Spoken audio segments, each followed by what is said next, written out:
Welcome to my నాలోని భావాలు. ఎందుకు తీసుకురాదు? ఆల్రెడీ తెచ్చిందిగా.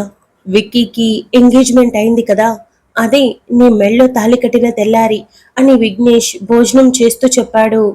అసలు ఊహించని సమాధానం కావడంతో శైలజ ఆశ్చర్యపోయి విఘ్నేష్ని చూస్తూ నిశ్చితార్థం జరిగిందా అని తడబడుతూ అడిగింది. అవును, నీకు తెలియదా? బహుశా కొత్త కదా, నీకు చెప్పినట్టు లేడు. ఆ అమ్మాయి పేరు ప్రజ్ఞ, డాక్టర్, హాస్పిటల్లో పనిచేస్తుంది. కొత్త హాస్పిటల్ కూడా కట్టిస్తున్నారు తన కోసం, బాగా డబ్బున్న వాళ్ళు అని విఘ్నేష్ చెప్పాడు. ఓ, అవునా? అంటే త్వరలో పెళ్ళినా అని శైలజ అడిగింది. 25 రోజుల్లో పెళ్లి. ఆల్రెడీ 5 రోజుల పైన గడిచిందిగా, ఇంకొక 2 వారాల్లో సందడి మొదలైపోతుంది అని విఘ్నేష్ లేచి, అమ్మయ్య, కడుపు నిండా తినేశాను అని హ్యాండ్ వాష్ చేసుకోవడానికి వెళ్ళాడు. శైలజకి ఏం అర్థం కాక అలా ఆలోచిస్తూ ఉండగా కంట్లో నీళ్లు తేలడంతో అప్పటి వరకు మాట్లాడిన మాటలు అన్నీ వేరు, ఈ కన్నీళ్లు వేరు కావడంతో వెంటనే లేచి ప్లేట్ తీసుకొని కిచెన్లోకి వెళ్ళింది. సాయంత్రం ఆఫీస్ నుండి ప్రకాష్ విక్కీ పంపించిన అడ్రస్కి చేరుకొని ఆ ఇల్లు చూడగానే, వామ్మో, ఇదేంటి ఇంత ఉంది అనుకొని వాచ్మెన్కి చెప్పగానే గేట్స్ ఓపెన్ చేయడంతో బైక్ లోపలికి పోనిస్తూ ఆ ఇల్లు మొత్తం చూసి దేవుడా అని అనుకున్నాడు. బైక్ పార్క్ చేసి డోర్స్ ఓపెన్లో ఉండటంతో నేరుగా ఇంట్లోకి వెళ్ళి హాల్లోనే ఉన్న విఘ్నేష్ని చూసి, రే బర్రి, పొద్దుట్ నుంచి కొంపలోనే ఉన్నావా? పని పాట చూసుకోవేట్రా అని అరిచాడు. కిచెన్లో నుండి కాస్త చెమటలు పట్టి జడని కాస్త పైకి ముడిపెట్టి బయటకొచ్చిన శైలజ ప్రకాష్ని చూసి గుర్తుపట్టింది. ప్రకాష్ నవ్వుతూ హాయ్ అని చెప్పడంతో శైలజ చిన్న స్మైల్ చేసి ఇప్పుడే వస్తాను అని కిచెన్లోకి వెళ్ళి మంచినీళ్లతో తిరిగొచ్చింది. ప్రకాష్ వాటర్ తాగి థ్యాంక్ యూ, ఇలా ఇంటికి రాగానే మంచినీళ్లు ఇచ్చే నాదుడే ఉండడు. ఈ నీచుడు ఇంట్లోనే పడి తింటూ ఉంటాడు కానీ కనీసం కష్టపడి వస్తున్నాడే ఒక గ్లాస్ మంచినీళ్ళు ఇద్దామని ఉండదు అని కాలితో విఘ్నేష్ నడ్డి మీద ఒకటిచ్చాడు. నేను వంట చేస్తున్నాను, 10 నిమిషాల్లో అయిపోతుంది, మీరు ఫ్రెష్ అయి వచ్చేయండి, భోజనం పెట్టేస్తాను అని శైలజ చెప్పింది. వంట చేస్తున్నావా? స్నానం చేసేస్తే భోజనం పెడతావా? శైలు, నీకు గొడి కట్టి దేవతలా కూర్చోబెట్టాలనిపిస్తుంది. నేను వండి వీడి మొహాన వెయ్యాలి, అలాంటిది నేను ఇలా రాగానే భోజనం, అది కూడా వేడి వేడిగా, ఊహించుకుంటుంటే ఎంత హాయిగా ఉందో అని ప్రకాష్ అన్నాడు. ఇక మీద రోజు నేను వంట చేస్తానండి, నాకు బాగా వచ్చు, వెళ్ళండి అని శైలజ కిచెన్లోకి వెళ్ళింది. రే ముష్టి వెదవా, మాట్లాడుతుంటే చెవుడేమైనా వచ్చి సచ్చిందా అని ప్రకాష్ అరిచాడు. ఒరే, అరిచి ఎనర్జీ వేస్ట్ చేసుకోకు, పోరా, ఫ్రెష్ అయి వస్తే భోజనం చేశాక పార్టీ పెట్టుకుందాం, నైట్కి విక్కీ కూడా వస్తాడు అని విఘ్నేష్ చెప్పాడు. ఇంట్లో ఆడపిల్లని పెట్టుకొని నరుకుతా అని ప్రకాష్ చిన్నగా అనటంతో విఘ్నేష్ నవ్వుతూ ఇంట్లో కాదు రూమ్లో తాగుదాం అని కన్ను కొట్టాడు. దరిద్రుడా అని తిట్టి ప్రకాష్ అటు ఇటు చూసి ఇంటికి నాది ఏ రూమ్ అని అడిగాడు. విఘ్నేష్ టీవీ చూస్తూనే చేయి పెట్టి రూమ్ చూపించాడు. దాంతో ప్రకాష్ రూమ్లోకి వెళ్లేసరికి నీట్గా ఉండటంతో హాయిగా అనిపించి వార్డ్రోబ్ లో బట్టలు అన్నీ సర్ది ఉండటంతో ఖచ్చితంగా శైలునే సర్దింది అని అర్థమై నవ్వుకొని థ్యాంక్స్ చెప్పాలనుకుని విజిల్ వేస్తూ ఫ్రెష్ అవ్వడానికి వెళ్ళాడు. ప్రకాష్ ఫ్రెష్ అయి వచ్చేటప్పటికే శైలజ అన్నీ సిద్ధం చేసి ఉండడంతో నేరుగా వెళ్లి డైనింగ్ టేబుల్ మీద కూర్చొని వంటలన్నీ చూసి వేడిగా ఉండటంతో సువాసన గుమాలిస్తూ ఉండటంతో అబ్బా Shailu, thank you so much అని చెప్పాడు. శైలజ చిన్న నవ్వు నవ్వి ప్లేట్లో భోజనం వడ్డించి తినండి అని గ్లాస్లో మంచినీళ్లు పోసి ఒక కుర్చీ వదిలి మరో చైర్లో కూర్చుంది. ప్రకాష్ వేడివేడిగా ఉన్న భోజనాన్ని కలిపి నోట్లో పెట్టుకొని అమృతంలాగా ఉండటంతో శైలు, ఇంత చిన్న ఏజ్లో ఇంత టేస్టీగా వంట చేస్తున్నావా? అద్భుతంగా ఉంది. ఈ ఇంట్లో నేను చేసుకున్న వంటలు నేనే తినలేక రెస్టారెంట్కి వెళ్తూ ఉంటాను, అవి నాకు అమృతంలా ఉంటాయి. కానీ ఏమైనా ఇంట్లో వంట ఇంట్లోదే, చూడు ఎంత టేస్టీగా ఉందో, ఇప్పుడు రెస్టారెంట్ని తలుచుకుంటే విసుగొస్తుంది అని ప్రకాష్ అన్నాడు. శైలజ చిన్న స్మైల్ చేసి ఇక మీద మీరు ఏమీ చేయక్కర్లేదు, 3 పూట్ల నేను వండి పెడతాను, నాకు కావాల్సినవి తెచ్చివ్వండి చాలు అని చెప్పింది. ప్రకాష్ తింటూనే తప్పకుండా, ఇంత టేస్టీగా వండి పెడతానంటే ఏమైనా తెచ్చిస్తాను అని నవ్వుతూ చెప్పాడు.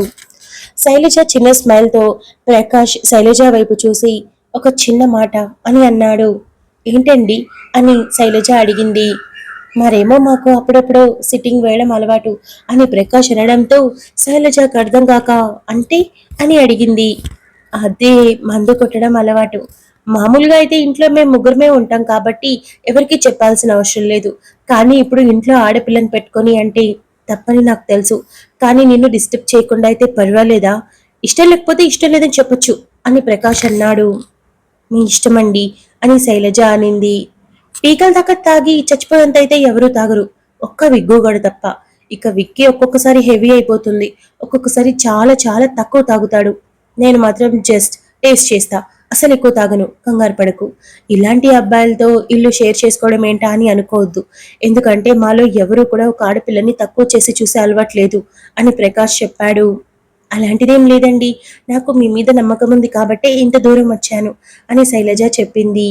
ప్రకాష్ చిన్న నవ్వుతో తినడంలో పడిపోవడంతో శైలజ ఒక నిమిషం పాటు మౌనంగా ఉండి, ప్రకాష్ గారు, విక్కీ గారికి పెళ్ళంట కదా అని అడిగింది.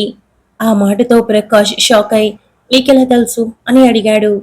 విఘ్నేష్ అన్నయ్య చెప్పాడు. ఇంకో 20 రోజుల్లో పెళ్లి ఉందన్నాడు. 2 వారాల్లో పెళ్లి సందడి మొదలవుతుందని చెప్పాడు అని శైలజ తలదించుకుని అనింది. ప్రకాష్ విఘ్నేష్ ని మనసులో అమ్మ నా ఊదులు తిట్టుకుంటూ, అవును శైలు, ఈ విషయం నీతో చెప్పాలనుకున్నా చెప్పలేని పరిస్థితుల్లో జరిగింది. అప్పటికే నీ మెళ్ళలో నల్లపూసలు వేయడంతో ఆ అమ్మాయి వేలికి ఉంగరం తొడగడానికి చాలా ఇబ్బంది పడ్డాడు. అలా జరిగింది. నువ్వు దీని గురించి ఏమీ ఆలోచించకు అని చెప్పాడు. అయ్యో, అలా ఏం లేదండి. విక్కీ గారు నా మెడలో నల్లపూసలు ఎందుకేశారో తెలియదు. కానీ ఆయన నిశ్చితార్థం చేసుకోవడం మంచిదే. ఆయన తాహుతికి, ఆయన స్థాయికి, ఆయన అందానికి, మంచితనానికి నాలాంటి గొప్ప అమ్మాయి అయితే సరిగ్గా సరిపోతుంది. మీరు నాతో మొహమాటంగా చెప్పాల్సిన పని లేదు. నేను విక్కీ గారి పక్కన పని మనిషిగా కూడా సరిపోను. నన్ను నేను తక్కువ చేసుకోవడం కాదు, అలాంటి ఒక అర్హత కూడా లేదంటున్నాను అని శైలజ చెప్పింది. ప్రకాష్ తినడం ఆపి, శైలజ, నాకు తెలిసినంత వరకు విక్కీకి కావాల్సింది డబ్బున్న అమ్మాయి కాదు, వాడిని అర్థం చేసుకునే అమ్మాయి. వాడికి అవసరాన్ని బట్టి తల్లిలా మారే అమ్మాయి కావాలి. ఎందుకంటే వాడు మొదటి నుండి తల్లి ప్రేమని బాగా మిస్ అవుతున్నాడు. వాడి పక్కన కూర్చొని వాడి సమస్యలేంటి, వాడి బాధలేంటి, ఏం ఫీల్ అవుతున్నాడు అని అడిగి కనుక్కునే అమ్మాయి కావాలి. ఎందుకంటే వాడి మనసులో ఉన్నది పంచుకోవడానికి ఎవరూ లేక మా కోసం వెంపర్లాడుతున్నాడు. అలాంటి పరిస్థితి వాడికి ఉండకూడదు. వాడు చేయి పట్టుకొని ప్రతి అడుగులో అడుగు వేసే అమ్మాయి వాడికి చాలా చాలా అవసరం. చూడటానికి పెద్ద బాడీ బిల్డర్లా ఉంటాడు కదా, కానీ మనసు వెన్నపూస కంటే సున్నితంగా ఉంటుంది. వాడిని నేను ఒక చిన్న బాబులాగా ట్రీట్ చేస్తాను. ఇక నీ మనసులో ఏముందో నాకు తెలియదు. కానీ విక్కీకి నువ్వు సరిగ్గా సరిపోతావనిపిస్తుంది. అసలు విక్కీ నేను వెతుక్కుంటూ నీ దగ్గరికి వచ్చి మెళ్ళలో నల్లపూసలు వేయడానికి కారణమేంటో నీకు ఇప్పటికైనా తెలుసా అని ప్రకాష్ అడిగాడు. శైలజకి నిజంగానే తెలియకపోవడంతో తల అడ్డంగా ఊపింది. ప్రకాష్ చిన్న నవ్వుతో, వాడి మొదటి కలయిక నీతో జరిగింది. పైగా నీకు కూడా మొదటిసారి. అదే వాడి ప్రాణాన్ని గుంజేసింది. అందుకే ఏమీ ఆలోచించకుండా ఆఖరిగా వాడి వైపు నువ్వు చూసి వెళ్ళిన చూపులు వాడు మర్చిపోలేకపోయాడు. వెతుక్కుంటూ నీ దగ్గరకు వచ్చి మెళ్ళో నల్ల పూసలు వేశాడు. అంటే మీ ఇద్దరి మధ్య జరిగింది కేవలం తప్పు అని వాడు అనుకోవట్లేదు. మీ ఏదో తెలియని ఒక బంధాన్ని మీరు పంచుకున్నారు. అందుకే వాడు నిన్ను వెతుక్కుంటూ వచ్చాడు.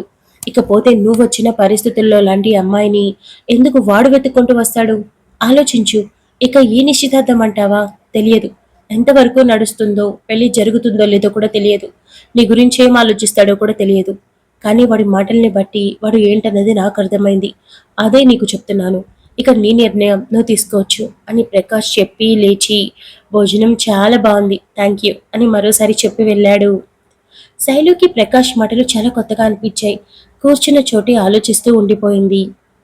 ఈవినింగ్ 1 అవర్ పాటు ట్రైనింగ్కి వెళ్ళి తిరిగి ఇంటికొచ్చి ఫ్రెష్ అయి తన డైట్ కంప్లీట్ చేసుకొని తన రూమ్లోనే గడిపిన విక్రాంత్ కిందకొస్తూ హాల్లో విజయేంద్ర వర్మను చూశాడు.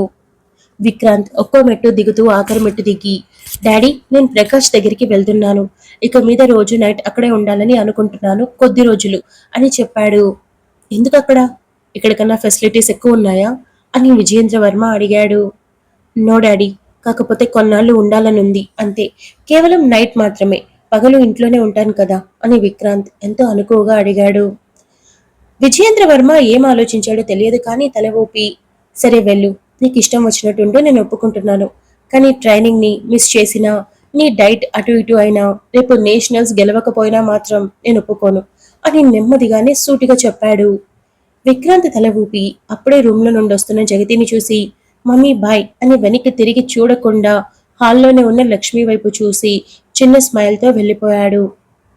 తిరిగి ఇంటికి చేరుకునేటప్పటికే అరగంట పట్టడంతో నేరుగా ఇంట్లోకి వెళ్ళి ప్రకాష్ విఘ్నేష్ టీవీ చూస్తూ ఉండడంతో పక్కన కూర్చోగానే ఇద్దరూ తిరిగి చూసి వచ్చేసావా అని అన్నారు. నీకోసమే వెయిటింగ్. నేను కావలసినవన్నీ తెచ్చి అదిగో ఆ రూమ్లో సెట్ చేశాను. శైలుకి ఎలాంటి ఇబ్బంది లేదు, మనం ఎంజాయ్ చేయొచ్చు అని విఘ్నేష్ చెప్పాడు. శైలు ఎక్కడా అని విక్రాంత్ అటు ఇటు చూస్తూ అడిగాడు. ఇంట్లో తనకి లాన్ బాగా నచ్చిందంట, కాబట్టి బయట తిరగడానికి వెళ్ళింది. నీకు కనిపించలేదా అని ప్రకాష్ అడిగాడు. విక్రాంత్ వెంటనే లేచి బయటకొచ్చి చూడగా శైలు ఎక్కడా కనిపించకపోవడంతో కాస్త బయటకొచ్చి శైలు అని అరిచాడు. మేడపైన ఉన్న శైలజ, విక్కీ గారు నేను మేడపైన ఉన్నాను అని అరిచింది. విక్రాంత్ మరింత వెనక్కి వెళ్లి మేడపైన చూడగా శైలు కనిపించటంతో చిన్న స్మైల్తో మెట్లెక్కి పైకి వెళ్ళాడు. ఎప్పుడొచ్చారు మీరు అని శైలజ అడిగింది. జస్ట్ ఇప్పుడే వచ్చాను. నువ్వెక్కడా అని అడిగితే ప్రకాష్ చెప్పాడు, అందుకే బయటకొచ్చాను. ఏం చేస్తున్నావు ఇక్కడ అని చుట్టూ చూసి, నీకు చీకటంటే పడదు కదా అని విక్రాంత్ అడిగాడు. ఆ మాటతో శైలజ విక్రాంత్ వైపు చూసి అంత బాగా గుర్తు పెట్టుకోవడం ఏంటని అనుకుని, అవును భయం, చాలా భయం, కానీ ఇలా కాదు, గదిలో 4 గోళ్ల మధ్య అని శైలజ చెప్పింది.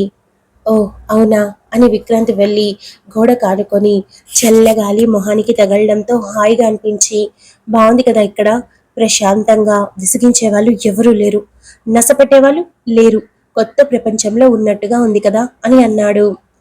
మనకి నచ్చని వాళ్ళ మధ్య ఉంటే బాగుంటుందని కాదండి, చుట్టూ 100 మంది నచ్చని వాళ్ళు ఉన్నా ఒక్కరు నచ్చిన వాళ్ళు ఉంటే అంతా మారిపోతుంది. ఆ ప్రపంచం కొత్తగానే కనిపిస్తుంది. మీ ఇంట్లో మీకు మీ పిన్ని ఉన్నారుగా, మిమ్మల్ని చిన్న బాబులా చూస్తారు అని శైలజ నవ్వుతూ అనింది. అవును, పిన్నికి నేనంటే చాలా ఇష్టం. తనే నన్ను చాలా వరకు పెంచింది. అమ్మకి నాన్నకి టైం ఉండదు కదా, సో నాకు పిన్నితో అటాచ్మెంట్ చాలా ఎక్కువ. నా ప్రతి ఎమోషన్ పిన్ని కనిపెట్టేస్తుంది. అంతెందుకు, నీ గురించి కూడా చెప్పేశాను తెలుసుగా నీకు అని విక్రాంత్ చెప్పాడు.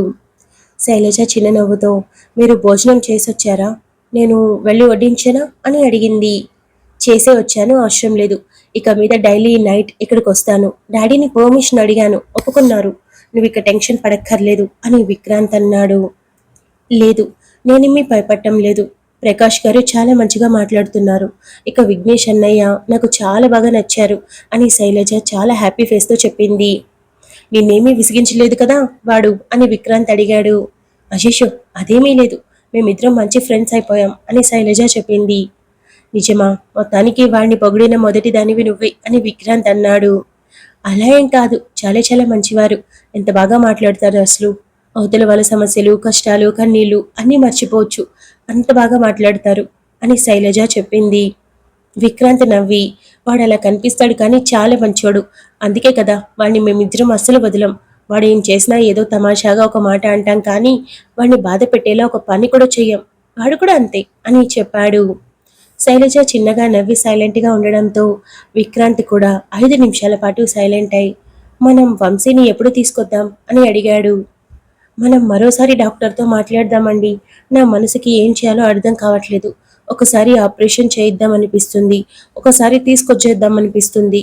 రేపటి రోజు ఆపరేషన్ చేస్తే ఏదైనా జరిగితే అలాగే వదిలేసుంటే కొద్ది రోజులు నాతో ఉండేవాడు కదా, తృప్తి పడేదాన్ని కదా అని అనిపిస్తుంది.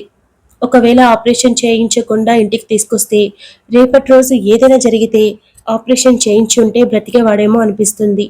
చాలా టెన్షన్ పడుతున్నాను. ఏ విధంగానూ వాడు నాతో లైఫ్ లాంగ్ ఉండలేడా అని శైలజ అడిగింది. శైలజ సడన్ గా ఏదైనా అయితే మనం 4 రోజులు లేచి సైలెంట్ అయిపోతాం, కానీ ఇలా ముందుగా తెలియడం అన్నది నరకంతో సమానం.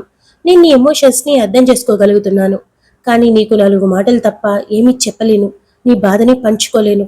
ఇకపోతే డాక్టర్ కన్ఫర్మ్ గా చెప్పినప్పుడు తనని కొన్నాళ్ళు మనతో ఉంచుకోవడం మంచిది కదా అని విక్రాంత్ అన్నాడు. శైలజ తన పిడికిలు బిగించి బాధని కంట్రోల్ చేసుకుంటూ, ఇంకొకసారి డాక్టర్తో మాట్లాడదామండి అని అనింది. సరే, నీ ఇష్టంలే, నేనెందుకు కాదంట, తప్పకుండా మాట్లాడదాం. ఇంకేంటి మరి అని అక్కడితో ఆ మాటలు ఆపాడు. శైలజ ఇంకా ఎక్కువ ఆలోచిస్తుందేమో అని. శైలజ నిమిషం పాటు సైలెంట్గా ఉండి, నేను మీతో ఒక మాట మాట్లాడొచ్చా అని అడిగింది. హా, మాట్లాడు అని విక్రాంత్ అన్నాడు. మీరు ఇక్కడెందుకు ఉండడం, అంటే ప్రకాష్ గారు, విఘ్నేష్ అన్నయ్య నాకు తోడుగా ఉన్నారు కదా, పైగా వాచ్మెన్ వాళ్ళ భార్య ఉన్నారుగా అని శైలజ అడిగింది. రాకూడదా నేను అని విక్రాంత్ అడిగాడు. ఇది మీ ఇల్లు, నాకు ఆ విషయం బాగా గుర్తుంది. నేను వేరే అర్థంతో అనట్లేదండి అని శైలజ చెప్పింది. నాకు అర్థమైంది. నేను కూడా అలాగే అడుగుతున్నాను. రాకూడదా నేను అని విక్రాంత్ మళ్ళీ అడిగాడు. మీకు అని శైలజ ఒక క్షణం ఆగి విక్రాంత్ వైపు చూసి తలదించుకొని నిశ్చితార్థం జరిగిందట కదా అని అడిగింది. విక్రాంత్ శైలజ వైపు సూటిగా చూస్తూ ఎవరు చెప్పారు అని అడిగాడు. అబద్ధమా అని శైలజ అడిగింది. విక్రాంత్ అర నిమిషం పాటు సైలెంట్గా ఉండి ఒక నిట్టూర్పు వదిలి కాదు నిజం అని అన్నాడు. అందుకే మీరు ఇక్కడికి రాకూడదు అని శైలజ చెప్పింది. అదే ఎందుకు అని విక్రాంత్ అడిగాడు. Thank you so much for listening guys. Update నచ్చినట్లయితే లైక్ చేయండి, షేర్ చేయండి, కమెంట్ చేయండి, అలానే సబ్స్క్రైబ్ చేసుకోండి.